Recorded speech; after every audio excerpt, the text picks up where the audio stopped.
Charles Hoskinson was one of the original creators of Ethereum and has moved on, of course, to create Cardano. Now, Cardano has been one of the most popular tokens in the crypto space and has been, of course, surrounded by the normal tribalism and controversy that we see in the space. I addressed this directly with Charles, and we talked at length about why tribalism is such a problem and why we need to all come together for a common goal to push towards mainstream adoption. This is one of my favorite conversations that I have. Charles is absolutely brilliant and truly made me believe that we can come together and get this done. That's dope.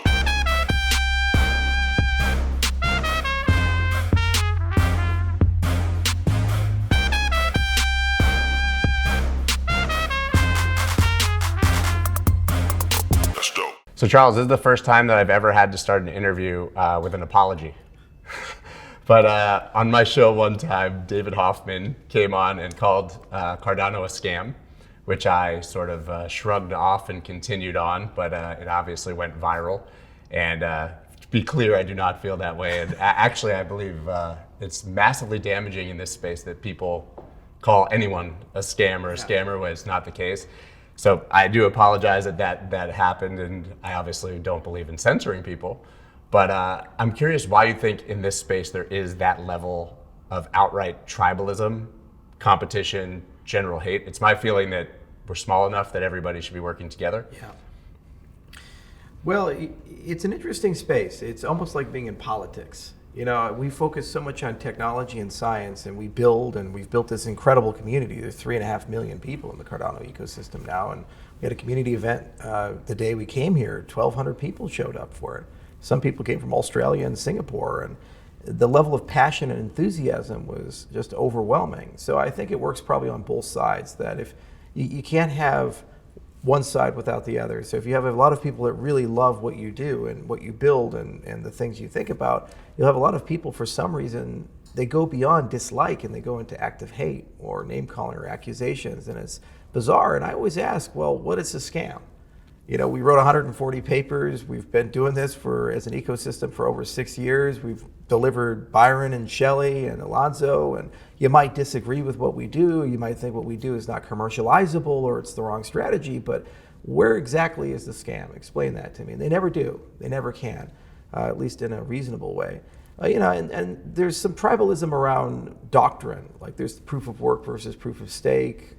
There's questions about distribution, there's questions about use and utility, and there's just some people that are radically misinformed, and they take a really harsh step forward, and they use language that you'd never use in a commercial context. The CEO of Microsoft doesn't say, "Oh, Tim Cook is a criminal." It doesn't happen this way. You know, they of course say, "Oh, well, you know, the iPhone is not very good," or this or that, and that's commercial puffery. But to go beyond that and say someone is a criminal or is dishonest. Meanwhile, you have the VC distributions. Meanwhile, you have the collapse of Terra. Meanwhile, you have all these things that happen that are very much predatory to very innocent people. And this behavior is pervasive throughout the industry, but apparently that seems to be excused in many circles. But then when you go and write 140 research papers, you're the worst scammer in the entire world. So I don't understand it. I really don't. And we just live it, we deal with it.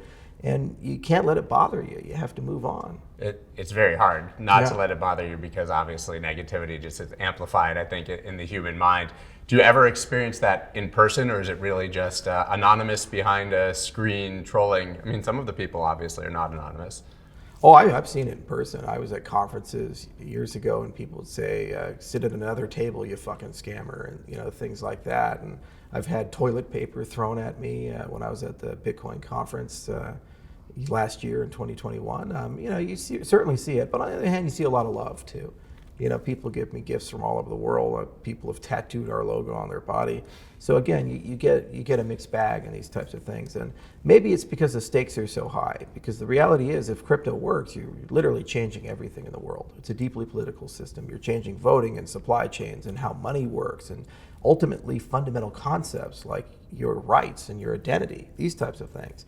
So I think that's worth getting passionate about. Sure. You know, it's not just an investment. It's not just a token and, you know, when moon. Literally, this is what you get to do as a human being as you move through the 21st century, and what fundamental protections you have and where you don't have those things.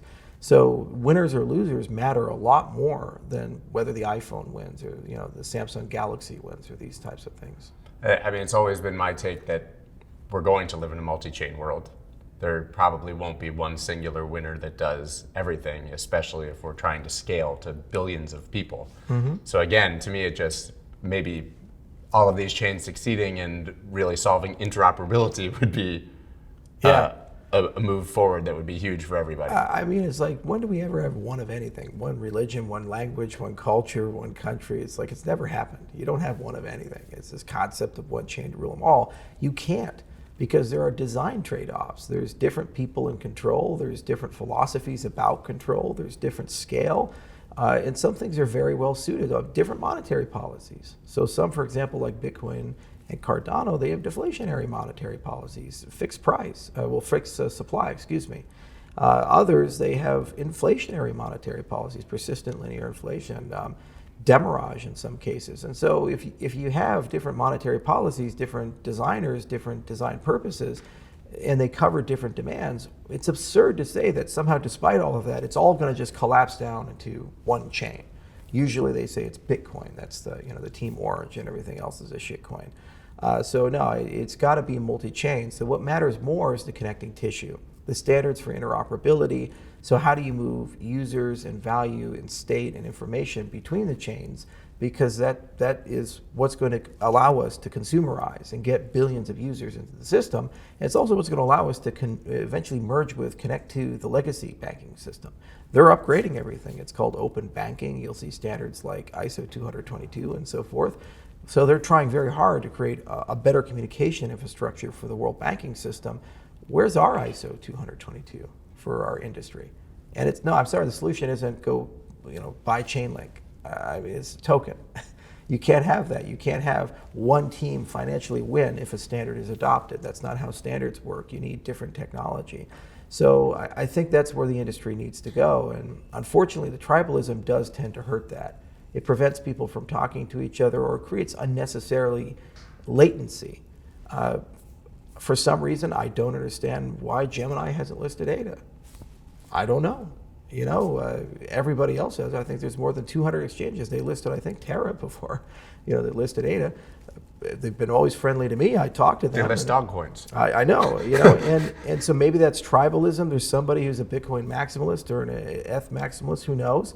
But just little stuff like that. It's like there's an open standard. It's obviously their decision as a business, but there's Cardano has a GraphQL API, REST API. We integrated Cardano Rosetta, which is Coinbase listing API. So very easy to deal with it, very easy to work with it, but it just doesn't happen. In other cases, companies are embracing us very strongly. For example, Ledger just announced ADA on Ledger Live. And they actually did that completely with the Cardano community. They never talked to me. They went to Catalyst, and they dealt with everyday people in Cardano in a very decentralized way. So it's also a mixed bag. Some people are very collaborative and they work well, and others, it's just bizarre what decisions they make, who to embrace, who not to embrace, or what to do. And they really love spiking the football. Anytime someone has any misery, they just get so happy about it and say, oh yeah, we told you so, and so forth. It's bizarre.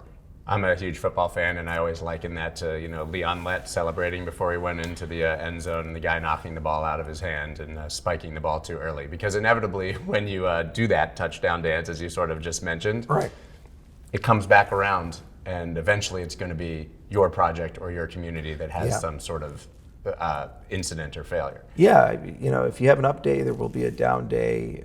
You will get hacked at some point in some capacity. There's going to be a screwed up upgrade. Something will happen. It's software, and they're humans, and humans are fallible. Software can be broken.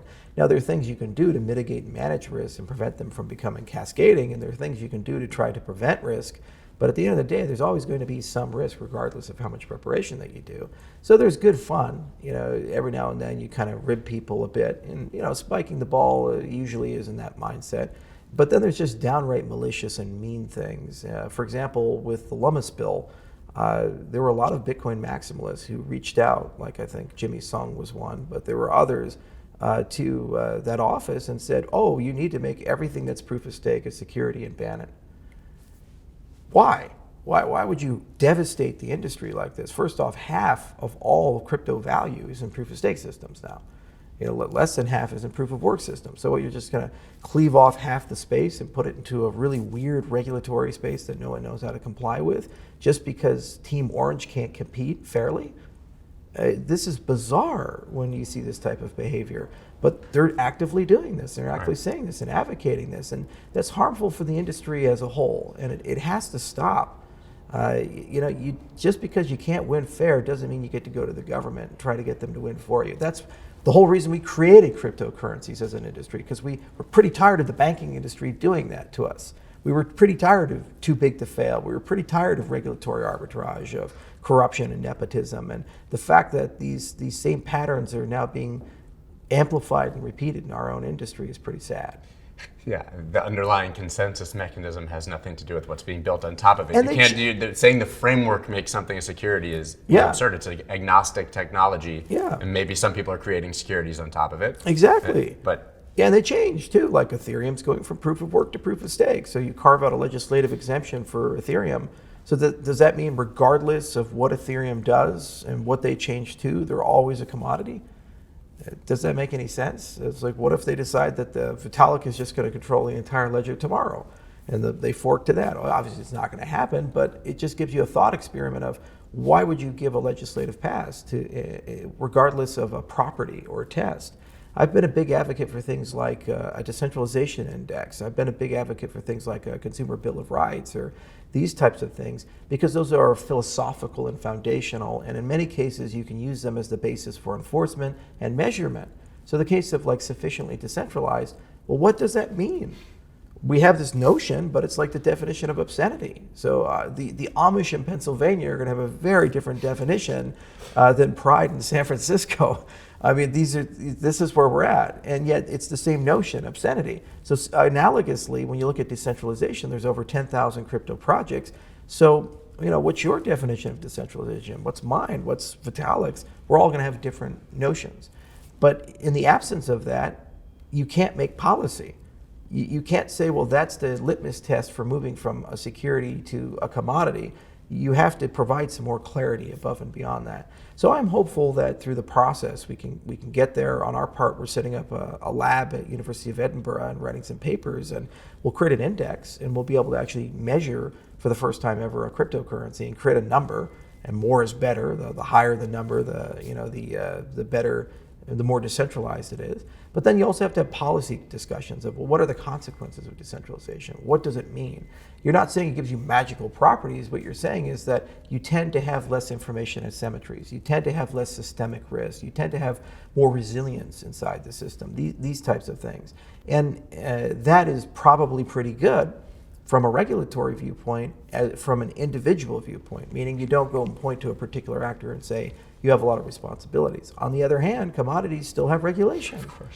There's the CFTC. Why? Because market manipulation still happens. Exchange manipulation still happens. Cartels still form and so forth.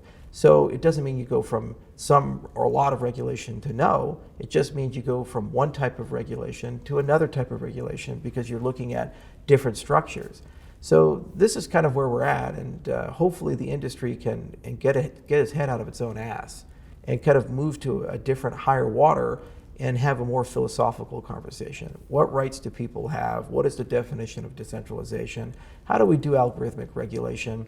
What is the merger of value and identity going to look like? And where do we need to do that in the industry? And then once we accomplish these things, then you can write great regulation and move forward. Or the industry can be very tribal and fractional and throw hand grenades at each other, and everybody's a scammer, and everybody I disagree with is wrong and evil. And in which case, what's going to happen is adults are going to show up, and they're just basically going to hobble the industry permanently and hand it to a different collection of custodians. And they'll look a lot like the tech companies, the Google, the Facebook, the Microsoft, and they'll look a lot like the big banks, the Morgan Stanleys, the Goldman Sachs, the JP Morgan Chases, and so forth. And what have we then achieved with these 13 years? Everybody knows that there are advantages to trading on both centralized and decentralized exchanges. But why not choose an exchange like Bullish that offers the best of both worlds? Bullish's total trading volume recently exceeded $25 billion in just 7 months since they launched. And they have the best liquidity in the game when it comes to Bitcoin USD. Now, Bullish has released the first major upgrade to its liquidity pool technology with the introduction of a concentrated range-bound liquidity pool for the Bitcoin USD trading pair. This upgrade triples the order book depth within a range of 2%, making it one of the world's deepest Bitcoin USD trading pairs. This industry-leading order depth means you can trade confidently at scale with clearly understood price impact. You should check them out immediately at bullish.com/Melker. There's this level of cognitive dissonance that you basically just described, which is originally we were shorting the bankers, long Bitcoin, Yeah. right? That was the ethos. We wanted nothing to do with the government. But now everybody cheers institutional adoption and government getting involved because maybe it makes the number go up when institutions buy more of our coins. But it really is counter to the original ethos. I'm not pretending we can't live that we're going to live in a world without regulation. It's coming. But as you said, the only way for that to happen properly is for everybody to come together and craft a framework before they get the chance to do it themselves. Yeah, and we can't even do it on the policy. You got the Blockchain Association, the Digital Chamber of Commerce, you got Coin Center. There's like 26 of these guys and tons of PACs. And some PACs are connected to a particular founder's lifestyle desires, and others are connected to a single issue and so forth. We went to DC and we were expecting, oh, okay, well, who are like the three guys that we need to talk to? And these are the people getting it all done, or three gals. And instead it was just very fragmented, and everybody has an agenda, and some are very pro, well, let's make everybody look like a bank, and other ones are very anarchistic and like there's no regulation at all and just ignore it. Others are, well, some regulation's okay, but as long as it adheres to our particular cryptocurrency, we're fine. And so that's just sad. But it's in the vacuum of leadership, leaders can form. And so the challenge for us in the next 12 months to 24 months is to set the differences aside and move on and get to higher water. And I think we can. I think people are very tired. Bear markets are much easier to collaborate in than bull markets. Bull markets, everybody's on a land grab, everybody's poaching each other's people. In bear markets, you don't have to have those same optics. And you can just say, okay, let's go build. Let's go collaborate. Let's go talk to each other. So now that we're entering into a bear market, it's the right time. And we can have some real conversations about systemic risk, macro and microprudential policy, sanctions compliance. We can have real conversations about a litany of things. And to be frank, some things need to be compromises, not just on our side, but also on the government side. The United States can't keep living as if the world ends and begins at its borders. The United States can't keep living with this perspective that it can regulate everybody, everywhere, every time, and has absolute say in the movement of all value. If people touch a dollar, it's just untenable. Maybe 35 years ago, this was fine, but we've moved beyond that as a world. We're multipolar. There's regulatory arbitrage. There's Singapore and all these other jurisdictions. And if the U.S. is not wise in what it does, it won't shut crypto down. It'll just simply offshore the entire industry. And we're talking about jobs. Solidity developers making $500,000 a year. We're talking about trillions of dollars of economic growth and value, and that entire industry will leave the U.S. if they're too harsh about this. So certain compromises have to be made. You can't have 26 regulatory agencies. You can't have millions of pages of things. You can't have an expectation of hire a super expensive law firm and spend $250,000, and then your answer is maybe, and let's hope you don't get regulated. I mean, you can't have that. When I was in Switzerland and we did the Ethereum ICO, we went to the government of Zug, talked to them for a few weeks, and they gave us a tax ruling. And then that was absolute clarity. And it was a very fun process. There was back and forth. Some of it was done in bars. I mean, it's just like, wow, I love working with these regulators. They're great. It wasn't like there was no regulation. I mean, FINMA is there, the tax authorities are there, but you can ask them, you can engage with them, you can talk with them, negotiate with them. And what was nice about the negotiations was that I really felt that they were fighting for Switzerland. They said, tell us what's good for Switzerland here. Who are you hiring? Where's the money coming in? What are you creating here in Switzerland? What industry are you creating? So I felt like they were fighting for their country. Me as a guy coming, and I had to really make the case that this was going to create an industry for them, which it did. It created Crypto Valley, and now there's more than 40, 50 foundations and ventures that are there, billions of dollars of value in Switzerland. So they took a chance on us. But I'll never forget when they signed the tax ruling, the mayor of Zug said, welcome to Switzerland, don't make it our problem. And that just shows you their mentality, And so I said, why can't the U.S. regulator be like that? the first person the entrepreneur talks to is some sort of financial innovation group within a regulatory agency and says, well, this is what I'm thinking about doing. And they act as kind of a back and forth sounding board, and you work together, and then eventually you come to a pretty good plan, and then you bring a lawyer in at that stage. And they say, well, this is what we want. And the lawyer can write it all up and take care of these things. Instead, it's go hire a lawyer, mind read the agency, try to figure all this stuff out, and then after you've mind read them and figured it out, let's just hope you got it right, because if you got it wrong, you have catastrophic consequences. And then we won't give you any clarity. You can't ask, you don't get And they no might action. litigate without, or threaten litigation without Yeah. even telling you why. Like in the case of Coinbase going and saying, hey, we'd like to Yeah. offer a yield product. Yeah. No explanation why not, just we're going to sue you if you do that. Yeah, exactly. And also people are afraid to talk, because if you talk to them, what happens if they sue you? Yeah. You know, so it's like, it's a bizarre reality. It's counter to everything that should be done for an innovative culture. So I say compromises need to be made on both sides. You know, on our side as an industry, you cannot have the unrestricted flow of trillions of dollars of value in a global economy when there are dangerous people and dangerous activities that go on. Yes, dictators exist. Yes, criminals exist. Yes, scammers exist. Scams happen, problems happen, conduct happens. There are Bernie Madoffs, there are BitConnects. These things occur. To say that all regulation is completely unnecessary and wrong is just such a bizarre way of thinking. There's got to be a middle ground where we say, okay, let's agree on principles, consumer protections, consumer bill of rights, and let's agree on definitions, like what is decentralization and these types of things. Then let's innovate. The meeting in the middle is that you can have algorithmic regulation. So for example, settlement can be compliance. What if you lived in a world where you ran an exchange where if you actually get the money in your account, it means you're in full compliance? You can bake that into the transaction itself. That's amazing. I mean, I run a company in 60 countries. If we do crypto payroll and we do one transaction and send it to everybody at the end of the month, I've just created a transaction under the jurisdiction of more than 60 countries. Which law do I follow? Who's in charge? What if there's contradicting laws? You have this Schrodinger's cat transaction where it's both legal and illegal at the same time. It's a bizarre thing. So algorithmic regulation kind of gets you out there. You know, you can bake into the transaction itself all kinds of protections and principles and disclosures, and it's maybe private globally, but confidentiality is breached with certain escrow keys. There's all kinds of things to do. But here's the radicalization of space. You say these things, and then there's this immediate visceral reaction that certain people have. They say, oh, then what you're saying is you want the government to be completely in control. It's like, that's not what we've said at all. I said, how about we be in control? Let's f***ing lead. Let's write the code. Let's write the standards. Let's write the laws. Let's lead. Oh, but we can't because we don't want to work with that guy over there because that guy's proof of stake and this guy's proof of work and our tribe is proof of work and we can't talk to proof of stake people. That's so absurd, you know. And the consequences of not collaborating is somebody has to write the laws.